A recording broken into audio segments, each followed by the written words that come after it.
Everyone welcome to Odia connection guys जदि आम आगुरी के खाइबा खाई छाड़ी दे थाए ताहले आमे को या ओंठा खाइबा जाइछि जदि ग्लास रे के पानी पी छाड़ी दे थाए ताहले आमे को ये पानी ओंठा जाइछि एई ओंठा को व्यवहार करी आमे बहुत सारा वाक्य हमर डे टू डे लाइफ रे व्यवहार करथाउ। आज आमे एई ओंठा को नै व्यवहार होतिबा वाक्य को इंग्लिश रे जानिबा। देखंतु एई ओंठा को बासन ठारू आरंभ करी खाइबा आ पानी पर्यंत अलग अलग शब्दर व्यवहार हुए। चलतु जानिबा यह को इंग्लिश रे जदि बासन ओंठा हो जाइछि ताहाले आमे सेठी व्यवहृत करू यूज्ड नहले अनवाश्ड, यूज्ड नहले अनवाश्ड। जदि आपण कहिबे एई ग्लास टी ओंठा अछि बा एई ग्लास टी ओंठा हिछि this glass is used, this glass is used. नहले आपण एमती कहि परिबे this glass is unwashed, this glass is unwashed. सबु जांको चामच ओंठा हो जाइछि बा सबु जांको चामच ओंठा हिछि।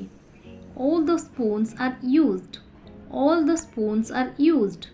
और you can say all the spoons are unwashed, all the spoons are अनवाश्ड।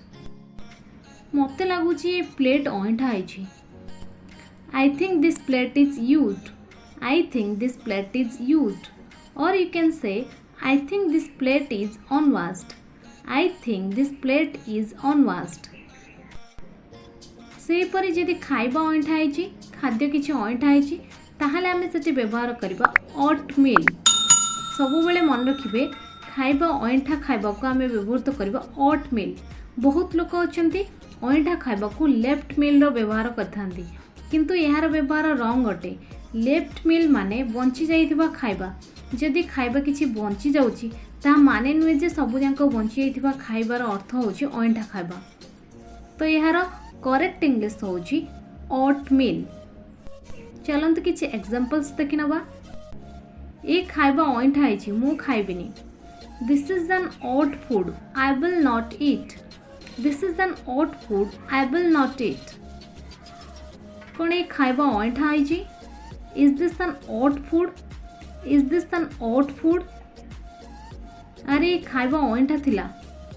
Oh shit, that was an oat food. Oh shit, that was an oat food. से परे जदि पानी के ओंठा कर दोचंदी माने पानी जदि के मुह लगे पी दोचंदी ताहाले आमे सेठी व्यवहृत करबा lift water, lift water. For example से मते ओंठा पानी दे देले। He gave me lived water, he gave me lived water। से पानी पियो ना, से पानी ओंठा अछि।